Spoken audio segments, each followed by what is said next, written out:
জনাব তারেক রহমান বেগম খালেদা জিয়ার মৃত্যুতে ভোটের রাজনীতিতে কোনো প্রভাব পড়বে কিনা, অর্থাৎ যারা আগে বিএনপিকে ভোট দিবেন মনে করেছিলেন তারা বিএনপিকে ভোট দিবেন কিনা, অথবা যারা আগে বিএনপিকে ভোট দিবেন না মনে করেছিলেন তারা আসলে বিএনপিকে ভোট দিবেন কিনা, মানে কোনো ভোটের রাজনীতিতে বেগম জিয়ার মৃত্যুর কোনো প্রভাব রয়েছে কিনা। বিসমিল্লাহ। বাংলাদেশের বীর ছাত্র জনতা, নারী, শিশু, কৃষক, শ্রমিক, সকল শ্রেণী পেশার মানুষ, সর্বস্তরের জনগণ বিশ্বকে দেখিয়ে দিয়েছে বাংলাদেশের জনগণ বন্দুকের সামনে বুক পেতে দিতে রাজি, তবুও তারা স্বৈর শাসনকে মেনে নিতে রাজি নয়। বাংলাদেশের সবচেয়ে জনপ্রিয় গণতান্ত্রিক রাজনৈতিক দল বিএনপির পক্ষ থেকে বাংলাদেশের গণতন্ত্রকামী বীর জনগণকে জানাই আন্তর্জাতিক গণতন্ত্র দিবসের সংগ্রামী শুভেচ্ছা। প্রিয় ভাই বোনেরা, গণতন্ত্র প্রতিষ্ঠার সংগ্রামে শহীদে মৃত্যুবরণ করেছেন যারা, আহত হয়েছেন যারা, হাত পা চোখ হারিয়ে চিরতরে পঙ্গুত্ব বরণ করেছেন, দেশের গণতান্ত্রিকামী জনগণ আজীবন তাদের এই আত্মত্যাগ এবং অবদান শ্রদ্ধার সঙ্গে স্মরণ করবেন। হতাহতদের প্রতিটি পরিবারের প্রতি অবশ্যই রাষ্ট্র তার যথাযথ দায়িত্ব পালন করবে বলে আমরা বিশ্বাস করি। লাখো শহীদের বিনিময়ে অর্জিত স্বাধীন গণতান্ত্রিক বাংলাদেশের রাষ্ট্র, রাজনীতি, শাসন প্রশাসন হওয়ার কথা ছিল government of the people, by the people, for the people. অথচ গত 15 বছর বাংলাদেশে মাফিয়া শাসন চালু করা হয়েছিল। দেশে বিদেশে পলাতক স্বৈরাচার বিনা ভোটের সেই সরকারের পরিচয় হয়ে উঠেছিল government of the mafia, by the mafia, for the mafia. প্রিয় দেশবাসী, এই মাফিয়া চক্র দেশকে সর্বক্ষেত্রে ভঙ্গুর করে দিয়েছিল। দেশকে সম্পূর্ণ আমদানি নির্ভর, ঋণ নির্ভর এবং পরনির্ভরশীল রাষ্ট্রে পরিণত করেছিল। মাফিয়া চক্র দেশের ব্যাংকগুলোকে পর্যন্ত দেউলিয়া করে দিয়েছিল। গত 1.5 দশকে দেশ থেকে প্রায় 17 লক্ষ কোটি টাকারও বেশি পাচার হয়ে করে দিয়েছে এরা। 5ই আগস্টের পতিত স্বৈরাচারের বেপরোয়া দুর্নীতি আর লুটপাটের কারণে বাংলাদেশের বৈদেশিক ঋণ বর্তমানে $100 বিলিয়ন বেশি ছাড়িয়েছে। বাংলাদেশে আজ যে শিশুটি জন্ম নিয়েছে কোনো কারণ ছাড়াই, সেই নিষ্পাপ শিশুটিরও মাথাপিছু ঋণ কমপক্ষে 1.5 লক্ষ টাকা। প্রিয় ভাই বোনেরা, মাফিয়া চক্র দেশকে শুধু অর্থনৈতিকভাবেই ভঙ্গুর করে দেয়নি, দেশের আর্থ সামাজিক সাংস্কৃতিক এবং রাজনৈতিক রীতিনীতিকেও ধ্বংস করে দিয়েছে। প্রতিটি সাংবিধানিক এবং বিধিবদ্ধ প্রতিষ্ঠান অকার্যকর করে ফেলা হয়েছিল। আমি আমি যে প্রশ্নটি করতে চাই সেই প্রশ্নটি হচ্ছে যে আওয়ামী লীগের নিষ্ক্রিয়তা এক ধরনের, মানে আওয়ামী লীগ দেশের রাজনৈতিক প্রেক্ষাপট থেকে বাদ হয়ে গেছে, কেউ কেউ আমাদের মিডিয়ার ভাষায় কেউ কেউ বলছেন যে একটা -1 হয়ে গেছে। আমাদের আসলে অনেকগুলি প্রশ্ন আছে আপনার কাছে, আপনার যে প্রশ্নের জবাব আপনি যেভাবে দিতে চান সে দিবেন, না দিতে চাইলেও আমরা দিব, মানে আমরা এটা নিতে পারবো। আমরা বলেছি বঙ্গবন্ধু পরিবারের কিছু নেওয়ার অধিকার নাই। ধানমন্ডিতে রেহানার একটা বাসা ছিল, খালেদা জিয়া সেটা দখল করলো, করে সেখানে থানা বানালো, পুলিশ ফাঁড়ি করলো, নিজে গেল সেটা উদ্বোধন করতে। রেহানা সেই বাড়িটা ওই থানাকে লিখেও দিল, পরে বললো যে ওই বাড়ি আর আমার নেওয়ার দরকার নেই, ওটা আমি থানাকেই লিখে দেবো। পারবে খালেদা জিয়া এরকম দিতে? তাকে তো 1 টাকায়, সেই 81 সালে জিয়া মরার পরেই 1 টাকায় গুলশানে বিশাল বাড়ি, যে বাড়িতে এখন তারেক জিয়া থাকে, ক্যান্টনমেন্টের বাড়ি ছেড়ে দেবে, ওই বাসায় যে থাকবে, এই শর্তে তাকে বাড়ি দিছিল, বিএনপি সরকারই দিছিল। সাত্তার সাহেব তখন প্রেসিডেন্ট, অ্যাক্টিং প্রেসিডেন্ট, তখনই দিয়েছিল। সে ওই বাড়ি নেওয়ার পরে এ বাড়ি আর ছাড়ে না, এবং এরশাদকে ভয় দেখাতো যে জিয়া হত্যার মামলায় জড়াবে। এই বাড়িও সে জোর করে নিয়ে নিল, কিন্তু এই বাড়ি কোনোদিন কারো ব্যক্তিগত নামে যায় না। যখন তাকে বলা হলো যে এবার আপনি নিতে পারবেন না, তখন সে মামলা করে খালেদা জিয়া বাড়ির জন্য।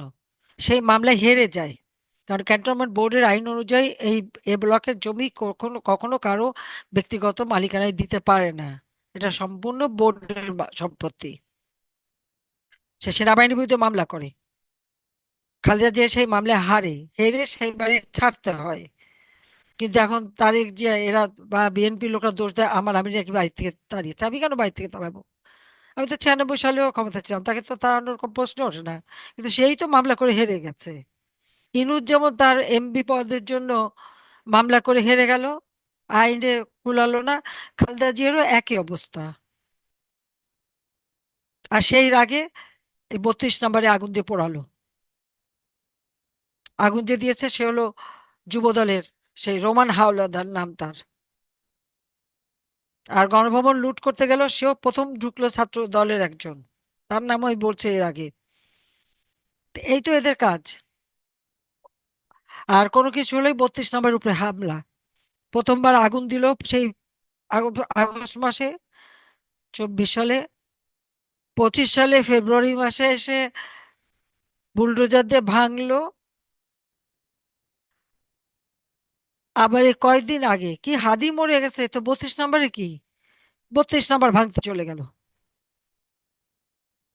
তো 32 নম্বর তো ভেঙেই দিছে।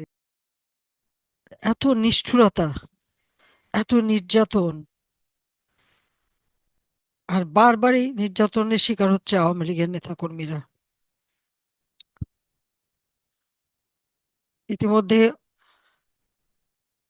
সেই 15ই জুলাই 2024 সাল থেকে যে মানুষ হত্যা, বিভিন্ন স্থাপনায় অগ্নিসন্ত্রাস করা, এবং সারা বাংলাদেশে অকথ্য অত্যাচার, নির্যাতন, পুলিশ হত্যা, আইনজীবী, সাংবাদিক, সাংস্কৃতিক কর্মী, একের পর এক হত্যাকাণ্ড চালিয়ে যাচ্ছে, তখন ছাত্র, শিক্ষক, এবং সে এর জন্য আর শেষ নাই। এবং এখানে এটাও শুনলেন যে এর আগেও 2013 সালে, 2014 সালে, যখন 2013 সালে বিএনপি জামাত মিলে অগ্নিসন্ত্রাস শুরু করেছিল, সেই 500টা স্কুল, 3-4 হাজার গাড়ি, বাস, লঞ্চ সবকিছু আগুন দিয়ে জ্বালিয়ে পুড়ে ছারখার করেছিল। তখনও পুলিশ হত্যা করেছে, 2জন জজকে হত্যা করলো, আইনজীবী হত্যা করলো। এই অবস্থা ছিল, আর আওয়ামী লীগের নেতাকর্মী বা সহযোগী সংগঠন অনবরত এই ঘটনা ঘটাচ্ছে। আচ্ছা, কতখানি মানে মানুষ অমানুষ হতে পারে! বোধহয় একটা জানোয়ারেরও ধর্ম আছে, এদের সে ধর্মটাও নাই, যাকে একজনকে ধরে নিয়ে তাদেরকে হত্যা করা এবং নির্যাতন করে করে। এই নির্যাতনের যে কাহিনী আজকে শোনালো, এরকম বর্বরতা কোনো মানুষের ভিতরে মনুষ্যত্ব থাকলে করতে পারে না। কিন্তু এদের বোধহয় সেটাও নেই। ওদের বোধহয় ভাবনা যে এইভাবে শেষ করে দেবে আওয়ামী লীগকে একেবারে চিরদিনের জন্য শেষ করে দেবে। কিন্তু আওয়ামী লীগ তো জনগণের সংগঠন। আর আওয়ামী লীগের দোষটা কি? আমাদের মহান নেতা জাতিপিতা বঙ্গবন্ধু শেখ মুজিবুর রহমানের নেতৃত্বে এই বাংলাদেশ স্বাধীন হয়েছে। তিনি আমাদের স্বাধীনতা দিয়েছেন, আমাদের একটা পরিচয় দিয়েছেন, একটা রাষ্ট্র দিয়েছেন। এটাই কি বড় অপরাধ হয়ে গেল? পাকিস্তান নামে দেশটার আমাদের উপরে সবসময় শোষণ, বঞ্চনা, নির্যাতন চালাতো। সেখান থেকে বাংলাদেশকে মুক্ত করে মানুষকে একটা আলাদাভাবে বাঁচার সুযোগ করে দিয়েছিলেন, মর্যাদা এনে দিয়েছিলেন দেশের মানুষকে। কিন্তু যখন একটা যুদ্ধ বিধ্বস্ত দেশ গড়ে তুললেন, তারপরে তো আমার আমার বাবা জাতির পিতা বঙ্গবন্ধু শেখ মুজিবকে হত্যা করলো, সাথে সাথে আমার মা, আমার 3 ভাই। 3 ভাই তো আমার ছোট। কামাল জামাল মুক্তিযোদ্ধা ছিল, রাসেল তো মাত্র 10 বছরের। কামাল জামালের স্ত্রী সুলতান রোজি, আমার একমাত্র চাচা পঙ্গু, তাকে আমার ফুফা, 3টা ফুফাতো ভাই, আমার 3জন ফুফাতো বোন, এদেরকেও নির্মমভাবে হত্যা করেছে। আজকে যারা শহীদ হয়েছে এখানে, আমি তাদের আত্মার মাগফিরাত কামনা করি। সে সাথে একটু বলবো যে এই নির্যাতন করে করে আজকে দেশটাকে সম্পূর্ণ ধ্বংসের পথে নিয়ে গেছে। একটি মানুষের ক্ষমতার লোভ এবং বাংলাদেশকে এই যে আর্থসামাজিক উন্নতি যেটা করেছিলাম সেই উন্নতিটাকে ধ্বংস করার জন্য এই চক্রান্ত। এটাই হচ্ছে বাস্তবতা। এবং এটা যেটা গভীর চক্রান্ত করে এসছে সেটা আপনারা জানেন যে ডক্টর মোহাম্মদ ইউনূস, তার ক্ষমতার লোভ অনেক দিনের। তাকে ক্ষমতায় বসাবে এবং তার মাধ্যমেই দেশটাকে বিক্রি করে মানে মানে ধ্বংস করে দেবে। 20টা বছর ধরে চক্রান্ত করে করে অবশেষে ইউনূস ক্ষমতায় এসেছে এবং ক্ষমতায় এসেই 2024 সালের সেপ্টেম্বর মাসে বিল ক্লিন্টন ফাউন্ডেশনে যে সে নিজেই বলল যে এই জুলাই আন্দোলন, আসলে এই আন্দোলনের কোনো নেতা ছিল না, এই আন্দোলনের কিছু ছিল না, এই আন্দোলন সম্পূর্ণ ডক্টর মোহাম্মদ ইউনূসের মেটিকুলাস ডিজাইনের মাধ্যমে করা, তার মাস্টার মাইন্ড দিয়ে এই মানে সে আমাকে অর্থাৎ শেখ হাসিনাকে ক্ষমতা থেকে সরাতে পারছে। এই তারপরে নিজে ক্ষমতা দখল করছে এটা বলে নিজেই আবার হাততালি দেয়। মানে মানুষটার ভিতরে কতটুকু মানে আত্মমর্যাদা বোধ আছে আমি জানি না, কিন্তু সে যে খুব মানে আত্মকেন্দ্রিক, লোভী, এটাই প্রমাণ হয়। তার মেটিকুলাস ডিজাইনের অংশ হিসেবে আজকে আমাদের প্রত্যেকটা নেতাকর্মী ইউনিয়ন পর্যায় পর্যন্ত সব নাম ঠিকানা সংগ্রহ করে একে একে সবার উপর হামলা করছে, অর্থনৈতিকভাবে পঙ্গু করে দিচ্ছে। আওয়ামী লীগের যারা একেবারে নিবেদিত প্রাণ তাদেরকে হত্যা করে দিয়ে তারা আওয়ামী লীগকে ধ্বংস করতে চায় এবং আওয়ামী লীগকে নিষিদ্ধ করে দিয়েছে। স্বাধীনতা বিরোধী, আর এরা মিলেই এই দেশটাকে আজকে ধ্বংসের দিকে নিয়ে গেছে।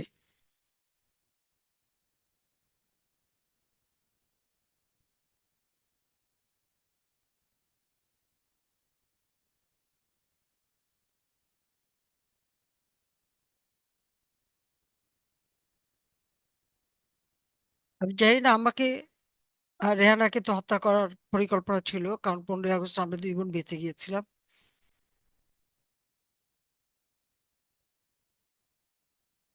সেই 21 আগস্ট গ্রেনেড হামলা থেকে শুরু করে বারবার একটা একটা ঘটনা ঘটেছে, সেখান থেকে তো বেঁচে এসেছি। আজকে সমস্ত সন্ত্রাসী, জঙ্গি, খুনি, যারা অপরাধী, অস্ত্র চোরা কারবারি যারা জেলে ছিল তাদের সবাইকে ছেড়ে দিয়েছে, আর জেলখানা আমাদের নেতা কর্মীদের ভরে ফেলেছে। এমন অবস্থা যে সেখানে জায়গা হয় না। সে ঘুমাতে গেলেও সেখানে মানে মানে একজনের পা একজনের মাথা এদিক ওদিক করে ওভাবে তাদের শুতে হয়, শোবার জায়গাও নেই, বসার জায়গা নেই।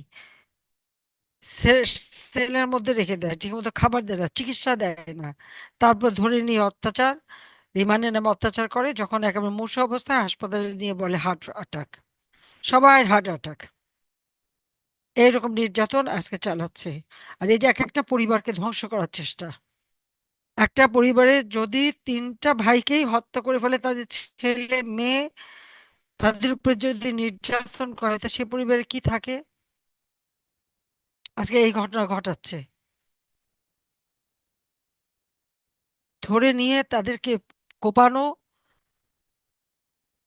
সেই পায়খানার রাস্তায় লোহা গরম করে ঢুকিয়ে দেওয়া, এ কি বর্বরতা! আমি জানি না আন্তর্জাতিক যারা সংস্থাগুলি এত কথা বলে তারা এইগুলি কেন দেখে না।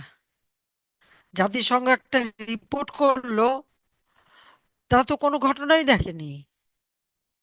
ওই ইউনিভার্সিটি সেন্টার থেকে যেটা তৈরি করেছে সেটাই তারা দিয়ে দিয়েছে, বলছে 1400 লোক নাকি আমি হত্যা করেছি। আমি কেন মানুষকে হত্যা করতে যাব? আমি তো মানুষকে বাঁচিয়ে রেখেছি। আমি যদি হত্যাই করতাম তো এরকম আমাদের নেতা কর্মীদের উপর যারা নির্যাতন করেছে তাদেরকে সেই ক্ষমতা থাকতেই তো করতে পারতাম, আমরা তো তা করিনি। আমরা আইনের শাসনে বিশ্বাস করি, ন্যায় বিচারে বিশ্বাস করি, আমরা সেই আইনের পথে দিয়ে গেছি। কিন্তু এখন তো আইন নাই, বিচার নাই, নালিশের কিছু নেই।